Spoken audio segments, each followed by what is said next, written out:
Hello guys, ഇന്ന് ഭയങ്കര വിശപ്പുള്ള ദിവസമായിരുന്നു. അതുകൊണ്ട് നമുക്ക് ബിരിയാണി കഴിക്കാൻ തീരുമാനിച്ചു. നേരെ പോയത് കുന്നംകുളത്തെ രുചിയിലേക്കാണ്. എൻ്റെ ഒരു കംഫർട്ട് ഫുഡ് മിക്കവാറും ദോശയാണ്. നെയ് റോസ്റ്റ് ദോശ, മസാല ദോശ, ഇതൊക്കെയാണ് എനിക്ക് താല്പര്യമെങ്കിലും ഇന്നൊന്ന് മാറ്റി പിടിക്കാമെന്ന് വിചാരിച്ചു. അത് അവിടെ ചെന്നപ്പോൾ അവർ പറഞ്ഞു ഹൈദരാബാദി ബിരിയാണി ഉണ്ടെന്ന്. പിന്നെ ഒന്നും നോക്കിയില്ല, അത് തന്നെ ട്രൈ ചെയ്യാമെന്ന് വിചാരിച്ചു. ഞാനത് അങ്ങനെ കഴിച്ചിട്ടില്ല. അതെന്തായാലും ഒരു മികച്ച തീരുമാനമായിരുന്നു. അതിൻ്റെ ഫ്ലേവർ അടിപൊളിയായിരുന്നു കേട്ടോ, ഒന്നും പറയാനില്ല.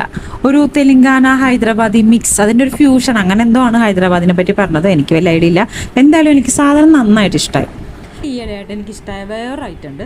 നമ്മുടെ അരിയുണ്ട പോലെ തന്നെ ഇരിക്കും. ഇൻഗ്രീഡിയൻസ് വരുന്നത് നമ്മുടെ അരി, നാളികേരം, ശർക്കര, കാഷ്യൂ നട്ടൊക്കെ ഇട്ട് മിക്സ് ചെയ്തിട്ടുള്ളൊരു സാധനമാണ്. ഭയങ്കര രസമാണ്. ഇതിനെ കഴിച്ചുകൊണ്ടിരിക്കാൻ തോന്നും, നല്ല രസമാണ്. നമ്മളവിടെ സ്ഥിരമായിട്ട് പോകുന്നുണ്ട്. അടുത്ത ചേട്ടന്മാരെ ഓണറായിട്ടൊക്കെ നല്ല കമ്പനിയാണ്. അവരോടൊക്കെ ബായ് പറഞ്ഞിറങ്ങി. ഹോട്ടലിൻ്റെ ഫ്രണ്ടിൽ ഒരു ആക്സിഡന്റ് ഉണ്ടായിരുന്നു. വണ്ടിക്ക് നല്ല പണി കിട്ടിയിട്ടുണ്ട്, പക്ഷെ ആൾക്കാർക്കൊന്നും പറ്റില്ല. അപ്പം അത്രേ ഉള്ളൂ. Okay, by.